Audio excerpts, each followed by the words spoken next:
A shape in the snow, not moving, half buried. Daniel's boots sank deep as he lunged forward, the powder crunching under his weight.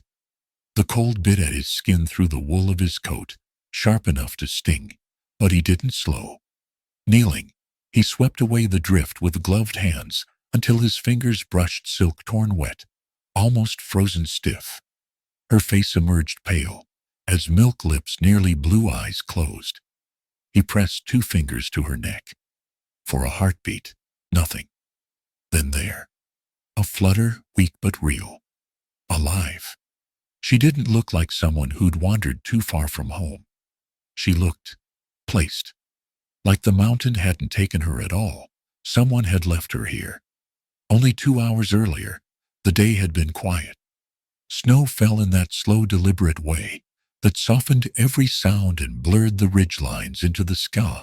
Daniel McCrae had been moving through the upper slopes of the Clearwater Mountains with his axe over one shoulder, hunting cedar, the kind that burns hot, snaps bright, and smells of something half remembered from childhood. At 38, he carried the land in his gait in the way he set each step carefully before trusting his weight to it. Snow here didn't announce itself. It came like a held breath, as if the mountain was deciding whether to let you pass. When he rounded Mule's Ridge, the white broke. A dark shape lay crumpled at the edge of the clearing. At first he thought it might be a fallen branch, but branches didn't wear dresses, and they didn't breathe. Now up close the details told their own story. The silk dress, crimson once dulled with mud and torn at the hem. The gray wool blanket clinging to her shoulders, the kind you'd find on a cot in a bare room, not in the wild. Bare hands, nails edged with dirt. Hair the color of chestnut wood, damp curls clinging to skin that had lost all warmth. When he lifted her, she weighed almost nothing. Her head lolled against his shoulder, and in that simple weight, something in him stilled like a restless corner of his soul had found its anchor. The trek back to the cabin was slow wind, slicing through the trees, snow clawing at his boots, but he didn't stop. By the time the cabin's timber walls rose from the white smoke trailing slow from the chimney, his arms ached. Sam, his eldest, saw him first through the frosted glass and stepped into the doorway, blocking the heat from spilling out. "Who is that?" the boy asked, voice flat, but eyes alert.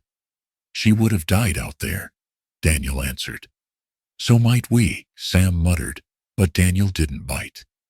Thomas 11 leaned forward from the bench by the wall, wide-eyed. Lula, the youngest at 7, slipped down from her stool without a word, gaze fixed on the stranger in her father's arms. Daniel crossed the room, boots thudding heavy on the pine floor, and laid the woman gently on the spare cot near the hearth. Her skin caught the firelight, pale as the snow he'd pulled her from. He pulled a blanket over her, tucking it beneath her chin. "Is she a princess?" Lula whispered. "No, sweetheart," Daniel said. "Just someone who needs help." Sam stood stiff, jaw tight, eyes saying all the questions his mouth didn't. Daniel met that stare with one of his own, the kind that closed conversations before they started. Later, after supper, the children retreated to their rooms.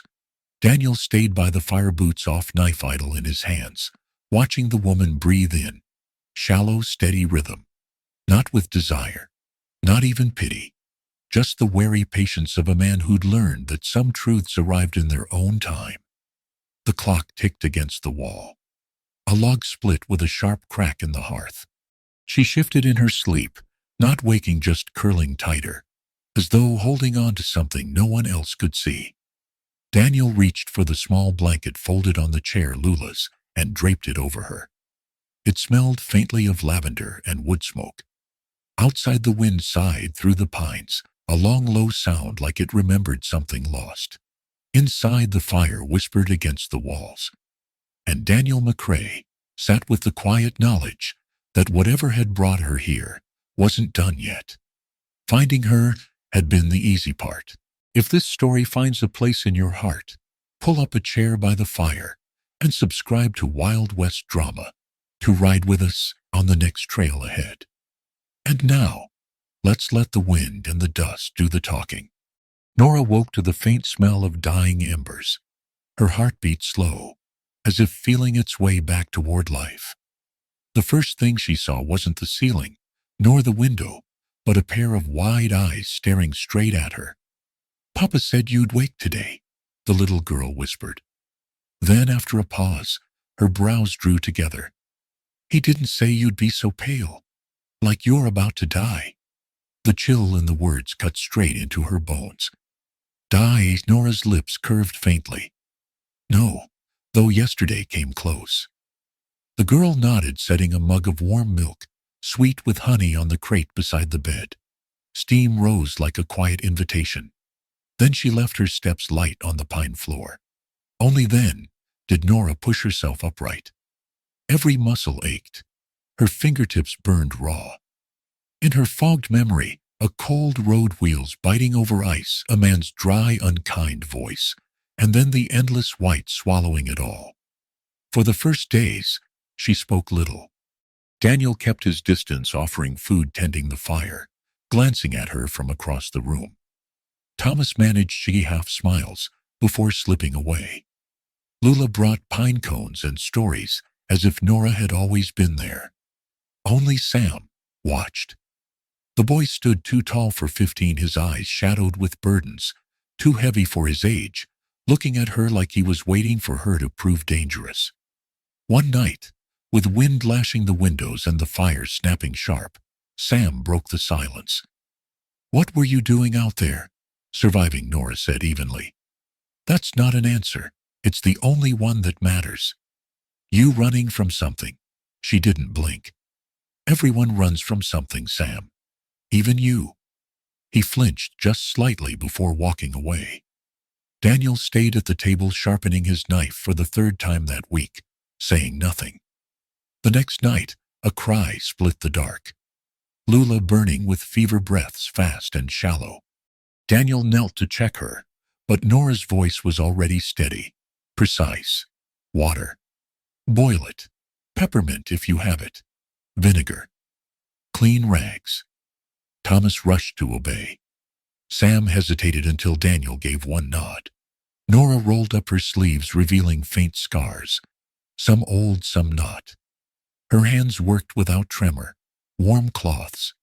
Peppermint steam, quiet murmurs, half prayer, half command. "You'll be all right, little bird," she whispered. "It's just the fire working its way out." She stayed for hours, cooling her, holding her, humming when she whimpered. When Lula finally slept, the ski was still dark. Thomas dozed against the wall. Sam stood in the corner, arms crossed, but the suspicion in his eyes had eased into something quieter. Daniel stepped forward, setting a clean cloth beside her. "You've done this before," he said. "I was a nurse in the war, yes. And after, in places no one wants to remember." Daniel didn't press her. She didn't offer more. But in the look they exchanged, something shifted, small, but enough that she was no longer just the woman found in the snow.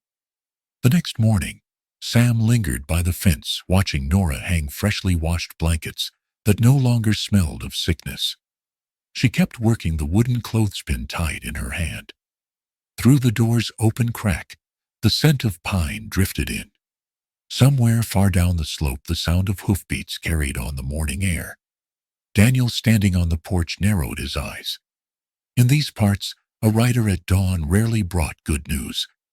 Inside, Nora stilled mid-motion, her gaze turning toward the sound. No one asked, but all of them felt it. Something was coming. Slow, certain. And it would not come with peace. The days had grown longer, but the light still felt thin. Winter in the mountains didn't hurry to leave.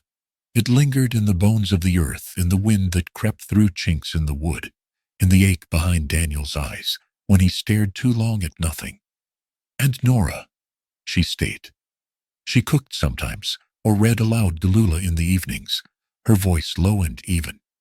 She fixed the loose latch on the barn door without being asked. She never imposed, but she didn't disappear either. It was a quiet kind of presence, like the smell of pine smoke or the warmth of a quilt left by someone who cared enough to tuck it in. But something about her still pulled at the edges of Daniel's peace. He saw it in the way she flinched at certain sounds, boots too loud, metal scraping wood. He noticed the long stare she gave the fire, some nights, her eyes distant, like watching something burn only she could see. Then there were the scars. He saw them one morning by accident. She was outside, sleeves rolled as she carried water from the creek, and when she bent to set the pail down, her dress shifted just enough to reveal a jagged scar along her shoulder, half-healed, cruel, curved like a brand. Daniel didn't ask, but he didn't forget. That night, his sleep came restless. He dreamed of the war again, not the noise, not the blood, but the waiting, the endless stillness between pain and relief. He remembered a tent, the smell of whiskey and mud, a woman's hands pressing linen to his side. He hadn't seen her face clearly then, only the hair, a dark reddish-brown, and the voice, calm, clipped, steady. And now in the hush of the cabin, that voice whispered to a fevered child with the same cadence. In the morning, he watched Nora sip tea in silence and wondered how many names she had gone by before she arrived here. Nora didn't speak of her past, not to Daniel, not to the children, but it rose anyway in fragments in memory, in the way she moved through the world like someone who had survived more than she'd ever sigh aloud. She had once worn white. During the war, she had sewn wounds closed with fingers that never shook even when the screaming wouldn't stop. She'd learned to read pulses like scripture, to whisper to dying men as if they were her brothers. The war ended, but the wounds kept coming in soldiers, in drunk husbands, in broken women with nowhere to go. And then there was James, her husband, a respected man, a banker, 10 years older. He had liked her mind once, her questions, her ambition, until he didn't. Until her empty womb made her inconvenient, until her books made her threatening, until her silence became rebellion. He called a doctor. The doctor called it hysteria. And one day, without warning, she was locked behind iron gates, her name signed away with ink she never touched. It wasn't rage that saved her. It was fire. No one ever found out how the blaze started. Some blamed a broken lamp. Others whispered about a woman with flint in her smile and nothing left to lose. Nora walked out barefoot that night, never looked back. Sam had been watching her more closely now. He noticed the way she always knew where the knives were, how she never startled at blood, how she had scars but no real explanation. He found it odd she didn't speak of family, or God, or forgiveness. One evening, while she was outside hanging washed linens on the line, Sam went through the small satchel she kept tucked beneath the floorboard near the hearth. He found a letter, water-stained, torn, the handwriting neat, slanted. Mail. You were my wife in the eyes of the Lord, but I will not be mocked. When you're ready to remember your place, you'll return. The gate will open again. No name, no address. But Sam understood enough. He folded the letter back, slipped it under the board, and walked outside. Nora looked up from the laundry, her eyes narrowing for just a second. Sam said nothing, just walked past. Daniel didn't know about the letter, but he knew tension when it curled around his eldest like smoke. Speak, he said one morning while they mucked the stalls. Sam tightened his grip on the pitchfork. You ever wonder who she really is? Daniel met his gaze. You mean besides the woman who saved your sister's life? Doesn't mean she didn't do something else before that. Daniel didn't reply. He looked out the barn door toward the hills. They were still white with snow, but the edges had started to melt. The land was trying to forgive the season. He wasn't sure people could do the same. That night, Nora stood by the fire, her back to Daniel.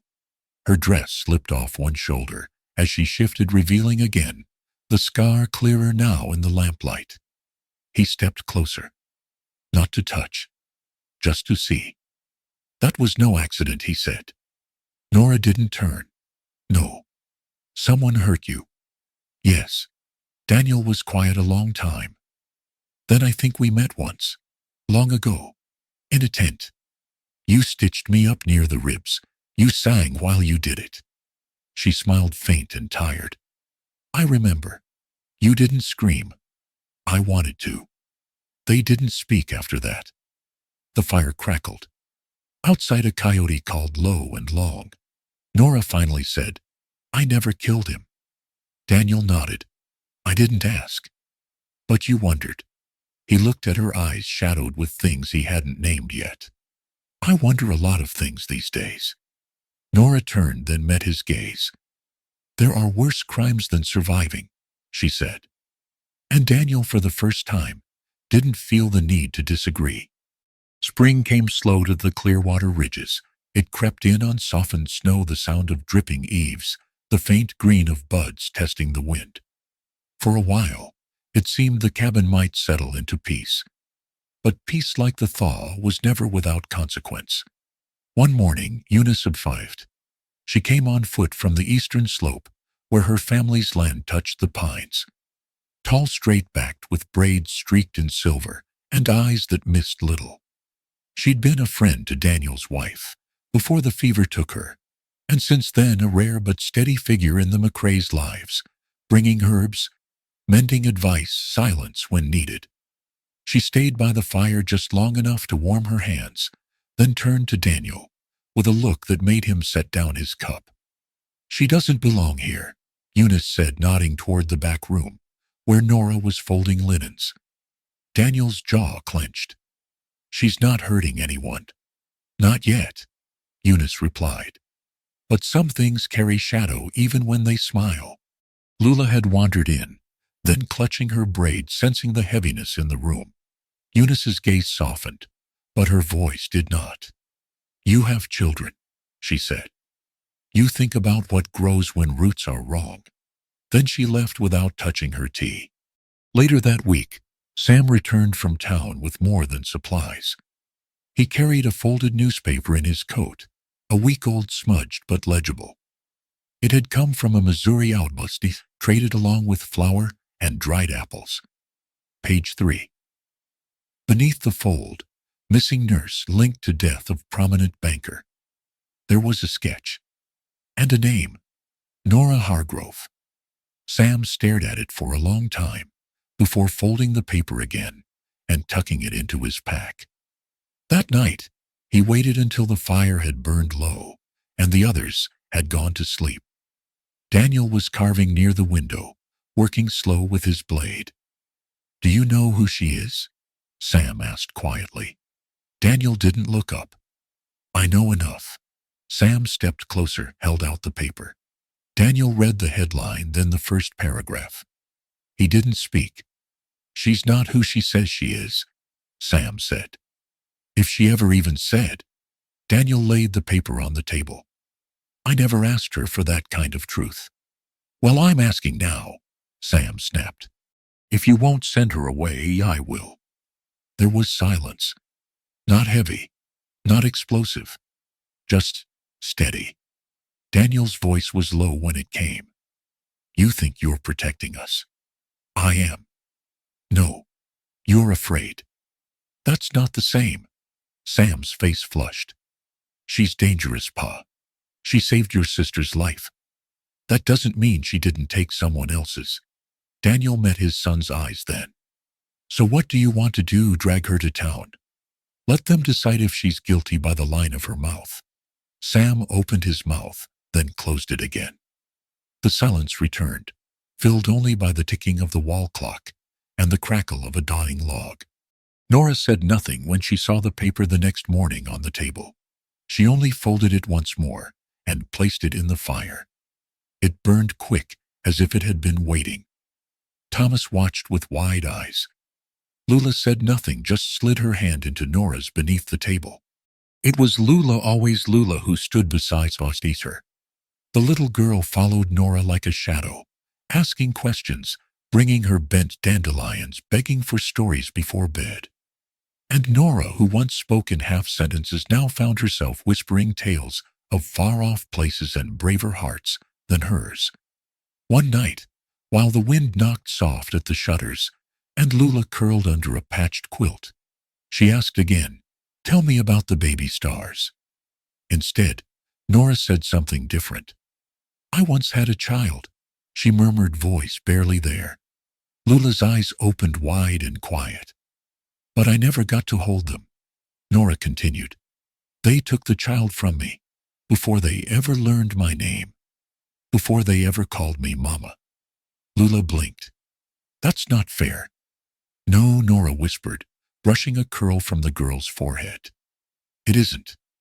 Outside, the pines swayed like they were listening. Inside, Nora stayed long after Lula slept, holding her tiny hand in silence. Later that week, Daniel found Nora sitting alone on the porch, her gaze turned east. "You thinking of leaving?" he asked. She shook her head. "I've left too many times." He nodded, then said, "Sam's scared." "I know. He's young. But not wrong. I never claimed to be innocent." Daniel looked out across the thinning snow. "Neither am I." They sat without speaking after that, watching spring arrive, one reluctant leaf at a time. By now, even the mountain had grown used to her. But the question remained, not just in Sam's furrowed brow or Eunice's warning. It hung in the space between every meal, every story, every quiet moment. What makes someone belong? The trees didn't ask it. The fire didn't care. But the people, they did. And soon the question would ask itself louder. Louder than the thaw. Louder than memory. Louder than anything Nora Hargrove had hoped to leave behind. The wind changed that morning. It came down from the north, sharp and brittle, like something had broken far off in the hills and carried its memory on the air. Daniel felt it before the ski turned, the pressure, the stillness, the taste of cold iron in the back of his throat. He found the letter in the postbag that afternoon, folded neat, sealed with red wax. The handwriting was careful, legal, familiar. Judge Eli Clayton. Daniel didn't open it right away. He sat on the porch, thumbs pressed to the seal, eyes fixed on the tree line. Inside, the house was quiet. Nora was mending Lula's old dress by the hearth. The boys were somewhere between chores and arguments. At last he broke the seal. "Mrs. Hargrove, we regret to inform you that your late husband's brother, James Hargrove Jr., passed away in March. With no other direct heirs, the estate remains unsettled. However, the state of Missouri has not dismissed your standing as a person of interest in the incident surrounding your husband's death. Until this is resolved through proper channels, your return to Missouri is advised or will be required by law. Respectfully, Judge Eli Clayton." Daniel folded the letter slowly. He didn't go inside right away. He sat there long after the wind died down, long after the shadows began to lean. That evening, Nora found the letter on the table. She didn't speak as she read. Her face didn't change, not visibly.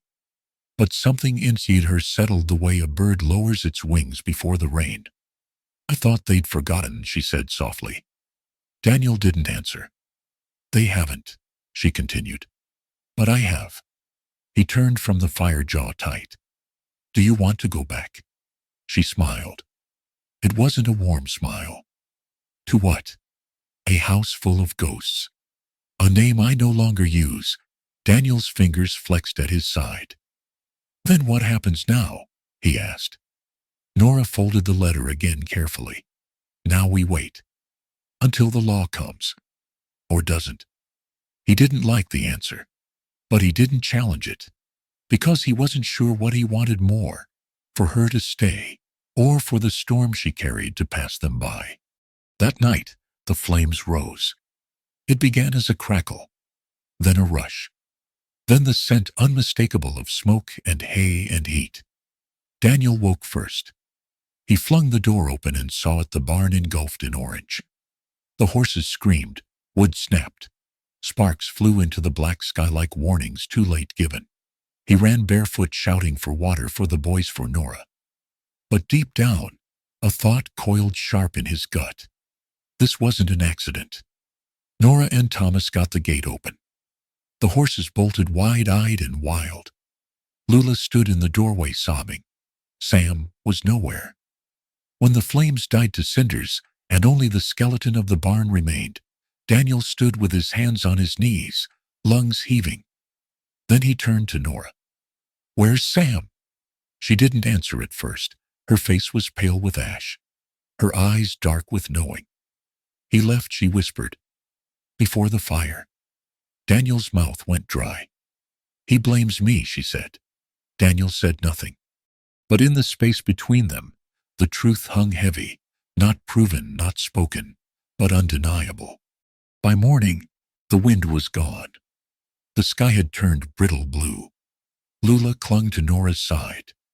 Thomas wandered near the blackened barn, kicking at embers with a stick. Daniel sat alone on the porch, the letter folded in his pocket, the fire in his memory. He'd fought in wars, buried his wife, raised 3 children in a land that asked more than it gave. But this was the hardest thing. Not choosing between right and wrong, but choosing what to believe and what to forgive. The pines held their breath. Spring had pushed through snow and soot, painting green over blackened earth. But beneath the blooming tips and thawing ground, the mountains still remembered. Fire's secrets and all the things buried where no one dared to dig. Daniel stood by the creek, the cold water numbing his fingers as he rinsed the last of the soot from the basin. His reflection, distorted by ripples, stared back at him, older, more hollow than he remembered. Behind him, footsteps. He didn't need to turn. He knew the weight and rhythm of her steps now, the way Nora moved, like someone who expected the world to shift beneath her feet at any moment. "You shouldn't be out here," he said, not kindly. "I'm not made of glass," she replied, sitting on a flat stone beside him. They sat in silence a while, the wind threading between them. Then Daniel spoke, voice low, as if afraid the trees might listen too closely. "I saw you once," he said, "before all this." Nora looked at him, brow furrowing slightly. "In the war," he continued. "I wasn't a soldier then. Not really. They had me stationed as a prison guard at a sanitarium used for unwanted women." She went still. "You were there," he said. "Your hair was shorter. They kept you in the eastern wing. I remember. One morning they dragged you through the corridor. You were bleeding." He swallowed. "I wanted to stop them. I stood with my hand on my rifle and I didn't move." Nora didn't speak. Daniel looked down at his hands, calloused, wet, and trembling. "I've carried that moment a long time. I remember your eyes. You looked straight at me, like I wasn't even worth hating." Still no reply. "I was young," he said. "Scared. But that's not an excuse. It never was."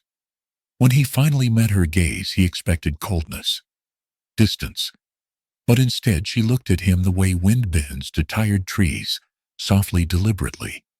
"You were the only one," she said gently, "who looked at me and didn't look away." Daniel's breath caught. He tried to speak but couldn't. "I don't remember your face," Nora whispered, "but I remember your stillness. Like something inside you broke trying to stay upright. I didn't save you." "No," she said. "But you wanted to." And for someone who'd been treated like less than human, that wanting had been enough. Later that week, Nora woke before dawn. She dressed slowly, deliberately, not in her worn blue dress, but in the dark brown one Daniel's late wife had once worn to church. Lula helped button the back, her little fingers fumbling, but determined. "Where are you going?" Thomas asked, eyes wide. "To town," she said. "To finish what I didn't start." Daniel waited for her at the steps. He didn't ask her to stay, But he handed her his coat, the one with the soft lining, and a tin of tea wrapped in cloth. She took both, nodding once. "If I'm not back by sundown, I'll come for you," he said, and meant it. Town looked different when you arrived without shame. Nora walked up the courthouse steps alone, her boots loud against stone. Heads turned. Whispers stirred like dry grass. She ignored them. Judge Eli Clayton sat behind his desk, spectacles balanced on the end of his nose, fingers tapping on parchment as she entered. He didn't stand, but he didn't look surprised. "Mrs. Hargrove," he said. "Or would you rather Miss? I'd rather not be called by the name of a man who broke me." Clayton sighed, folding his hands. "The letter you received was real," he said. "The charges still linger, but time has a way of softening the edges of truth." Nora didn't respond. "The law is tired," he continued, "and I've seen more damage done by good intentions than by fire." He gestured toward the window to the horizon, where forest met sky. "You've built something out there," he said. "People talk. Kids show up with clean shirts and stories they didn't get from books. You're not hiding anymore. That counts for something." Nora clenched her hands. "Are you offering me a deal?" "I'm offering you silence," he said. "Keep building. Keep quiet. Let the past rot with the men who made it." She stood still. "And if I don't?" He looked up at her eyes older than law itself. "Then we'll let the law decide what it never understood."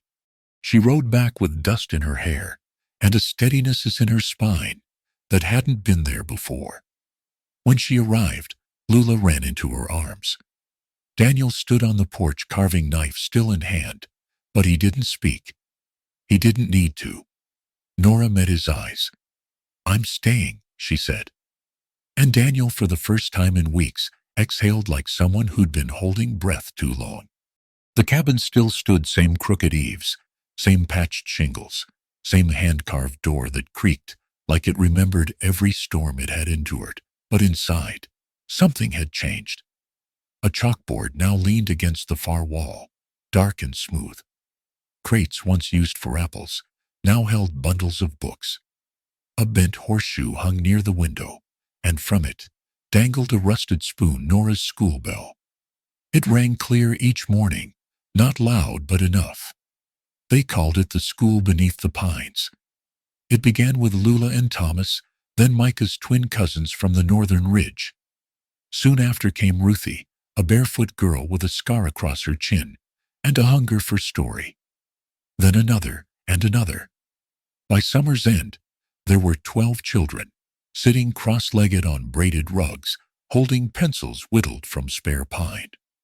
Nora taught them to read their names, write letters home, add coins and subtract apples. She taught history like it was memory, not the kind printed in ledgers, but the kind passed in whispers and lullabies. She told stories of women who healed wounded men with nothing but boiling water and prayers, of children who walked miles through snow to find books, of a land that once swallowed people whole, but sometimes, if you listened close, offered second chance. Daniel never asked her to marry him. He didn't need to. There were no rings, no preacher, no vows under sky or roof. But the beds were made together. The firewood split in pairs. The garden rose curved beneath both their hands. They shared coffee before sunrise and tea after the children had gone. He fixed the fence while she taught fractions. She trimmed the boy's hair while he mended the goat pen. At night, they sat by the hearth, her with a book, him with a blade and wood in his hands. Sometimes she read aloud. Sometimes he listened. Sometimes they said nothing at all. And in that silence, love bloomed quiet and sure like wildflowers between stones. One day, almost exactly a year since the fire, Daniel looked up from his spade in the garden and saw a figure at the edge of the trees. He straightened slowly. The man stepped forward tall, now leaner, shoulders squared with time. His coat was worn, boots muddied, and he walked like someone who'd spent too many nights without rest. Sam. Daniel didn't move, just watched as his son stopped a few feet away, eyes not yet meeting his. I didn't know if I'd be welcome. You came, Daniel said. Sam nodded, saw the chimney smoke from the ridge. They stood there, a long silence between them, the kind not heavy but waiting. Then Daniel gestured with his chin. You hungry? Sam's lips twitched. Always. Lula saw him first from the window. She didn't run to him, just smiled wide and open before turning back to her lesson. Inside, Nora stood beside the chalkboard, a strip of slate in her hand. Children gathered at her feet. She was speaking softly about mountains and rivers, about how the land remembers things. Sam stepped into the doorway and watched. She didn't stop teaching, didn't flinch, just looked up for a heartbeat and held his gaze, not with apology, not with anger, but with something far quieter. Recognition, and maybe forgiveness. Sam sat near the door. He listened to her finish the story. Then, as the lesson ended and the children gathered their books, he stood. His voice, when it came, was low, uncertain. You stayed. Nora turned to him, hands folded neatly. I did. Sam looked around the room, the maps on the wall, the smell of bread cooling on the sill, Lula's giggle from the corner. I thought I was protecting them, he said. I know, she answered. He looked back at her, voice barely above a whisper. I was wrong. Outside wind stirred through the pines, and Nora Hargrove smiled, not wide, not triumphant. Just enough. Because forgiveness never had to be loud, just true. On the old pine tree just beyond the porch, Nora carved names. One by one, each child who had ever sat cross-legged on her braided rug, squinting at chalk dust or cradling a book too big for their hands. Ruthie, Jonah, Lula, Thomas, even the twins who came only on Thursdays. Their names curled along the grain, some careful, some crooked, all remembered. At the very bottom, small and slightly tilted, was a new line, Mrs. Hargrove's tree. Daniel found it one morning after feeding the hens. He didn't say anything, just stood there, thumb brushing over the groove of the words like it might smooth the years between them. That afternoon, he went to the tool shed and pulled out cedar planks he'd been saving. By dusk, there was a second chair beside hers on the porch, simple, sturdy, hand-sanded. No decoration except for the warmth in its joints and the quiet weight of presence. That evening, after the children had gone, and the last light had curled itself around the mountains, Nora sat alone at the kitchen table. A faded envelope lay open before her. The paper inside was yellowed with age, corners softened by time ink, barely legible in the lamplight. She traced one line with her fingertip, a date, a county, a name almost forgotten. Then she folded it shut, pressed it to her chest, and closed her eyes. Outside, Lula was gathering pine cones with a small basket, humming softly a tune Nora used to sing, without knowing why. When the door creaked open, Lula looked up just in time for Nora to kneel, arms wrapping around the girl in a tight, fierce embrace. It wasn't the first time Nora had held her, but it was the first time her hands trembled doing so. Daniel stood at the porch, leaning against the frame, watching the scene through the settling dusk. He didn't step forward, just asked softly, "You know now?" Nora didn't look up. She kept her face buried in the girl's hair. "I always knew," she whispered. Somewhere. There were no more words, just the wind rustling the pines, and the long, steady silence of something that had finally come home. What could have been written in that letter, so faint, so fragile, that made Nora a woman who had faced war, madness, exile, and silence with unshaken grace, finally tremble? What truth, buried for over a decade, had waited just long enough to return into her hands, folded like a memory, and whispered like a name she hadn't dared to speak aloud, for a woman like Nora, who had stitched up strangers and buried pieces of herself across every mile she walked? The world had taken much, but never managed to break her. And yet, One old letter, one line of ink, one small name scrawled in forgotten handwriting. It unstitched her completely. She didn't cry. Nora Hargrove didn't need to. But when she pulled Lula into her arms that evening and held her as if she'd found a heartbeat, she thought long lost something inside her changed. Now we ask you, what do you think was in that letter? What truth was powerful enough to bring Nora, steady, silent Nora, to her knees? Leave your thoughts below. We'd love to hear what you saw in that quiet moment.